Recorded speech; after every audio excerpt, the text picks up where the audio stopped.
കൃഷ്ണപല്ലവി. രചന കുഞ്ഞി. അവതരണം ഷാഹുൽ മലയിൽ. എഡിറ്റിംഗ് ഫൈസൽ സി എന്ന് ഊഞ്ഞേരി. അന്ന് സാം അബിയേട്ടനെ തല്ലാൻ പോയപ്പോൾ ഞാൻ കണ്ടിരുന്നു കണ്ണേട്ടൻ്റെ മുഖത്ത് ദേഷ്യം.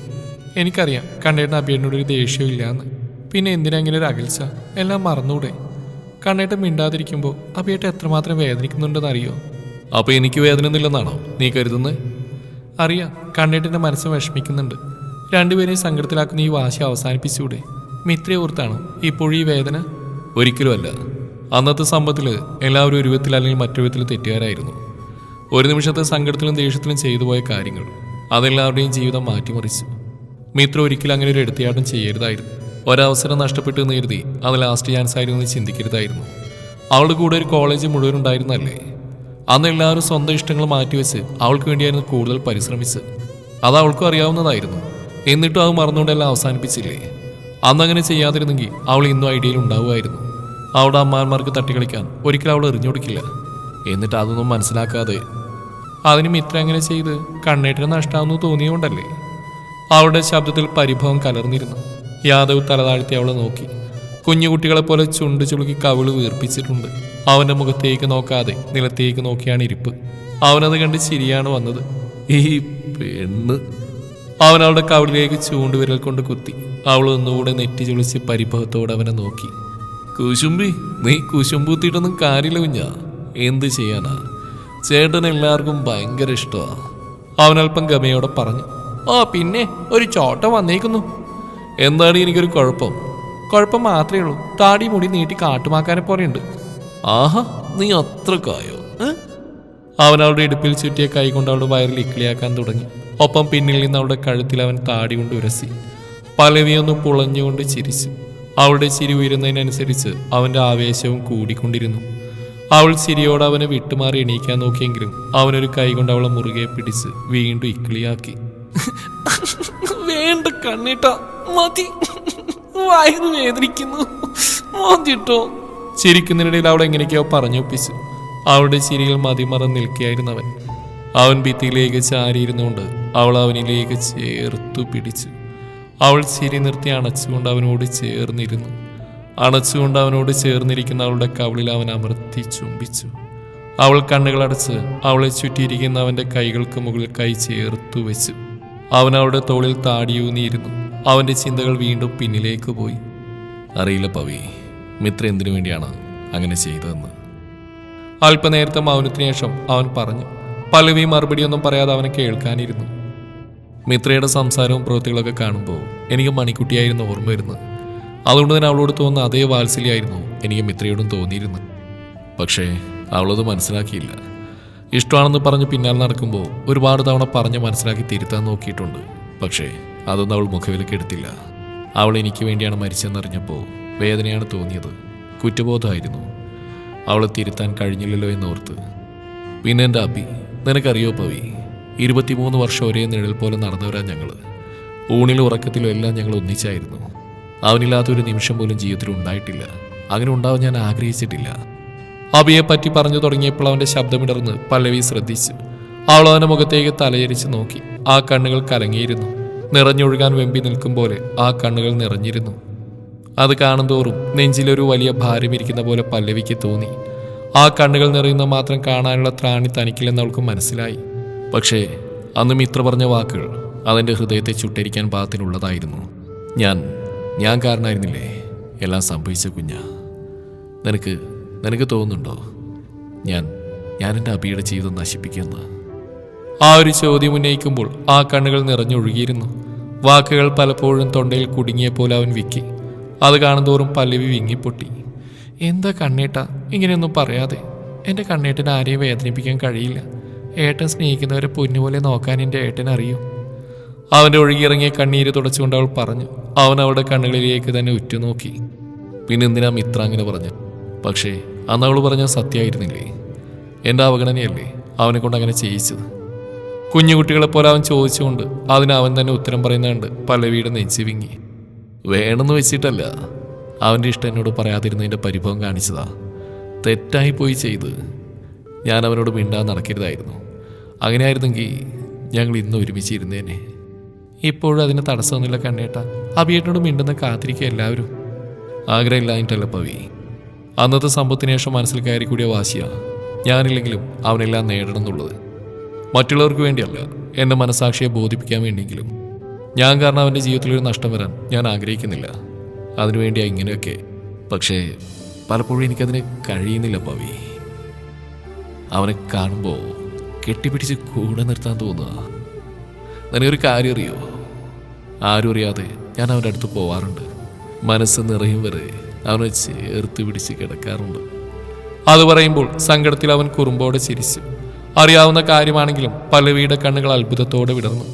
അത് പക്ഷെ അവനെ ബോധിപ്പിക്കാൻ വേണ്ടിയുള്ളതായിരുന്നില്ല. അബിയെ പറ്റി പറയുമ്പോൾ അവൻ്റെ മുഖത്ത് പ്രത്യക്ഷപ്പെടുന്ന ഭാവങ്ങൾ കണ്ടിട്ടായിരുന്നു. ഒരു മടിയും കൂടാതെ തന്നോട് മനസ്സിലുള്ള കാര്യങ്ങൾ, എന്തിനേറെ അവൻ്റെ കള്ളത്തരങ്ങൾ വരെ തുറന്നു പറഞ്ഞതിനോടുള്ള അത്ഭുതമായിരുന്നു. നീ ഇനി ഇതൊന്നും ചെന്ന് അവനോട് പറയരുത് എടലോ. അവൻ ചെറിയ ഗൗരവത്തോടെ അവൾ നോക്കി പറഞ്ഞു. അവൾ വേഗം ഇല്ലെന്ന് തലയാട്ടി. അവനൊന്ന് അമർത്തി മൂടി. കള്ള കണ്ണൻ, കണ്ണടച്ച് പാലുടിച്ച് ആരും അറിയില്ലെന്നായിരിക്കും വിചാരം. അവൾ പിറുവിറുത്തു. എന്തോന്നാ? ഒന്നുമില്ല എൻ്റെ പൊന്നോ. അവൻ്റെ കവളിൽ അമർത്തി ചുംബിച്ചുകൊണ്ട് അവൾ പറഞ്ഞു. രാത്രിയിലെ ഊണ് കഴിഞ്ഞ് നന്ദനത്തിൽ എല്ലാവരും ഗാർഡനിൽ കൂടിയിരിക്കുകയാണ്. പൂത്തു നിൽക്കുന്ന ചെമ്പകപ്പൂക്കളുടെ ഗന്ധം അവിടെ മുഴുവൻ പടർന്നിരുന്നു. അവരിയ്ക്കുന്ന സ്വിംഗ് ചെയറിലും മറ്റു സീറ്റുകളിലും ചെമ്പകപ്പൂക്കൾ കൊഴിഞ്ഞ് വീണ് കിടന്നിരുന്നു. മൂടൽ മഞ്ഞുകൊണ്ട് അവിടെ നിറഞ്ഞിരുന്നു. ആ തണുപ്പിൽ ഓരോരുത്തരും അവരവരുടെ സ്വെറ്റർ ഷാൾ പുതച്ചാണ് ഇരിക്കുന്നത്. ലൂസി അവിടെ പൂക്കൾക്ക് നടുവിലൂടെ ഓടിക്കളിക്കുന്നുണ്ട്. ഉണ്ണിയും മണിക്കുട്ടിയും യാദവും ദേവനും ഓരോരുത്തരുന്ന് കാര്യമായ ചർച്ചയിലാണ്. ഇടയ്ക്ക് അച്ചുവിൻ്റെ മെസ്സേജ് വരുമ്പോൾ ഉണ്ണി അതിന് പുൻസിരിയോടെ മറുപടി അയക്കുന്നുമുണ്ട്. പല്ലവിയും പത്മിനിയും ഊണ് കഴിഞ്ഞുള്ള പാത്രങ്ങളെല്ലാം കഴുകി എല്ലാവർക്കും കുടിക്കാൻ ചൂടോടെ കട്ടൻ ചായ ഇട്ടുകൊണ്ട് ഗാർഡനിലേക്ക് വന്നു. ചേച്ചിക്കുട്ടി! പല്ലവിയും പത്മിനിയും അങ്ങോട്ട് വരുന്നുണ്ട്. മണിക്കുട്ടി ഉറക്കെ വിളിച്ചു. അതോടെ ബാക്കി 3 പേരും ചർച്ച നിർത്തി അവർ തിരിഞ്ഞു നോക്കി. ഓ, അങ്ങോട്ട് തന്നെയാ വരുന്നത്, കിടന്ന് കാറാതെ പെണ്ണെ. പത്മിനി കപട ദേഷ്യത്തോടെ പറഞ്ഞു. ഒന്ന് പോവാമ്മ, ഞാൻ എൻ്റെ ചേച്ചിക്കുട്ടിയെ വിളിച്ചാ. പത്മിനി കൊണ്ടുവന്ന ചായയുടെ ട്രേ അവിടെയുള്ള ടീപ്പോയിൽ വെച്ചു.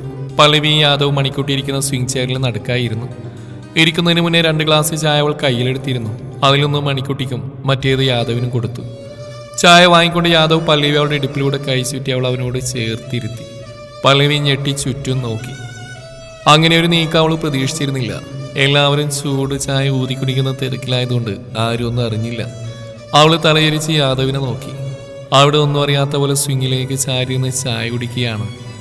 അവൻ്റെ കൈകൾ ഇപ്പോഴും സ്വെറ്റർ ഷാളിൻ്റെ ഇടയിലൂടെ അവളുടെ ഇടുപ്പിൽ ചുറ്റിയിട്ടുണ്ട്. അവൻ്റെ ചുണ്ടിൻ്റെ കോണിൽ ഒരു കള്ളച്ചിരി ഒളിഞ്ഞിരിക്കുന്ന പല്ലവി കണ്ടു. അവൾ അവനെ കൂർപ്പിച്ച് നോക്കിയതും ചായ വേണോ എന്നർത്ഥത്തിൽ അവൻ അവൾക്ക് നേരെ ചായ നീട്ടി.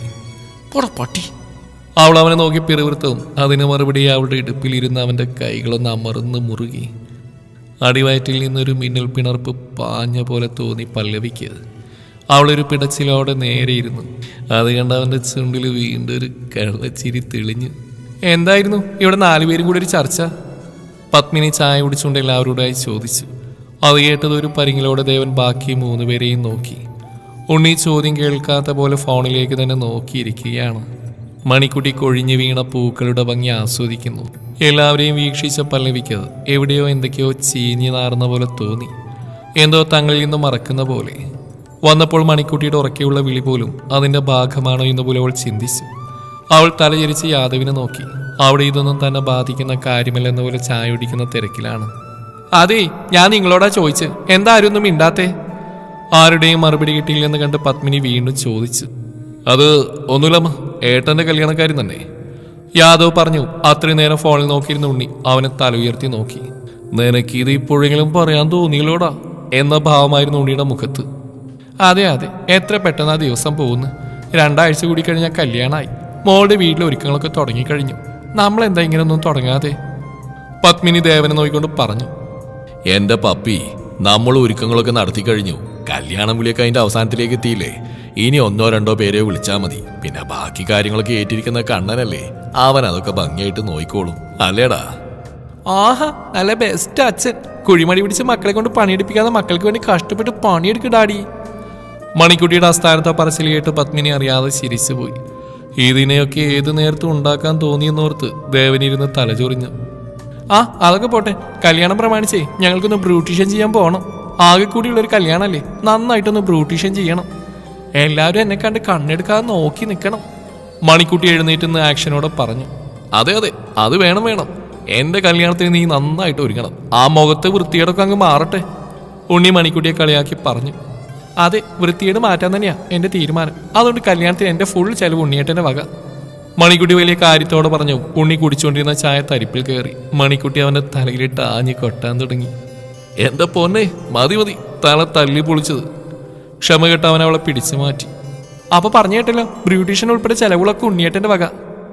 ഓ, എന്നാ അതിനെന്റെ ചുന്ദരി മണിക്കിനി മേക്കപ്പ്? നീ കുളിച്ചില്ലേലും സുന്ദരിയാന്നേ. പാരമ്പര്യമായിട്ട് നമ്മൾ ഇച്ചിരി സൗന്ദര്യമുള്ള ആളുകളായോണ്ട് എന്റെ മോൾക്ക് ഇനി ബ്യൂട്ടീഷ്യന്റെ ആവശ്യമൊന്നും വരൂല. ഉണ്ണി മണിക്കുട്ടിയുടെ താടിയിൽ കുഞ്ചിച്ചുകൊണ്ട് പറഞ്ഞു. അങ്ങനെ താൻ രക്ഷപ്പെടാൻ നോക്കണ്ട. അവൾ ഉണ്ണിയുടെ കൈ തട്ടി മാറ്റിക്കൊണ്ട് പറഞ്ഞു. നീ എന്നെ കൊണ്ടേ പോവുള്ളൂ. Yes, of course.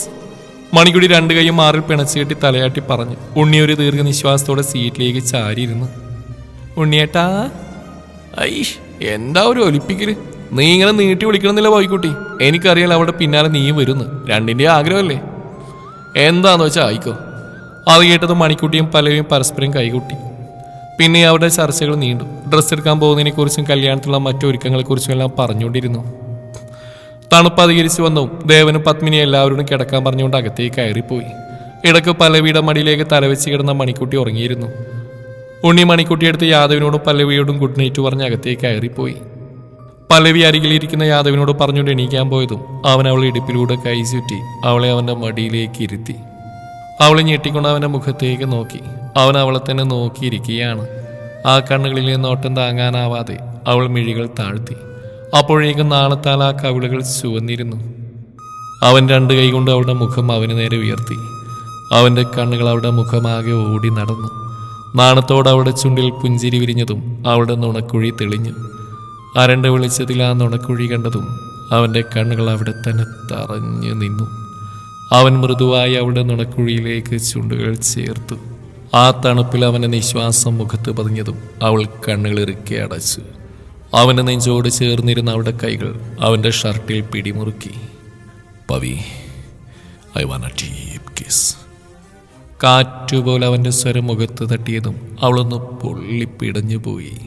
അവൾ വെപ്രാളത്തോടെ അവൻ്റെ മുഖത്തേക്ക് കണ്ണുകൾ വിടർത്തി നോക്കി. ഈ തണുപ്പിൽ എനിക്ക് ആ ചൂട് ആവശ്യമാണ്. അവളുടെ കണ്ണുകളിലേക്ക് തന്നെ നോക്കി ചുണ്ടോട് ചേർന്ന് അവൻ പറഞ്ഞതും അവളുടെ കൈകൾ വീണ്ടും അവൻ്റെ നെഞ്ചിൽ മുറുകി. ആ വാക്കുകളിൽ അവൻ അത്രയും വികാരം നിറച്ചിരുന്നു. നെഞ്ചിൽ മുറുകിയ ആ കൈകൾ അവന് വേണ്ടിയുള്ള അവളുടെ സമ്മതമായിരുന്നു. അവൻ അവളുടെ ചുണ്ടിൽ പതിയെ ചുണ്ടുകൾ കൊണ്ടൊന്നു മുത്തി. കണ്ണുകൾ വിടർത്തി അവളെ നോക്കി. ആ പാതി അടഞ്ഞ മിഴികളിലേക്ക് നോക്കിക്കൊണ്ട് തന്നെ അവൻ നാവ് കൊണ്ട് അവളുടെ ചുണ്ടുകളെ തഴുകി. അവളൊന്ന് പിടഞ്ഞുയർന്നു. കണ്ണുകൾ മുറുക്കെ അടച്ചു.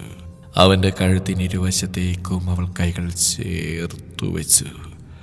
ഒരൊറ്റ സ്പർശനത്തിൽ അവൾക്കുണ്ടായ മാറ്റത്തെ കണ്ട് യാദവിൽ അവൻ്റെ ആവേശവും വികാരവും വർദ്ധിച്ചു. ഇടതു കൈ കൊണ്ട് അവളുടെ മുടിക്കുള്ളിലൂടെ പിൻകഴുത്തിൽ പിടിച്ച് മറുകൈ കൊണ്ട് ഇടുപ്പിലൂടെ കൈ ചുറ്റി അവളെ അവനിലേക്ക് ഒന്നുകൂടെ അടുപ്പിച്ച് അവൻ അവളുടെ ആദരങ്ങളെ കവർന്നെടുത്തു. അത്രമേലടങ്ങാത്ത ആവേശത്തോടെ അവളുടെ കീഴ് ചുണ്ടിനെ കടിച്ചു വിട്ട് മേൽ ചുണ്ടിലേക്ക് ചുണ്ടുകൾ ചേർക്കുമ്പോൾ പല്ലവി ഇതുവരെ അറിയാത്ത മറ്റൊരു ഭാവമായിരുന്നു യാദവിൽ. അപ്പോൾ അത്രയും ആവേശമായിരുന്നു ആ നിമിഷം അവനിൽ.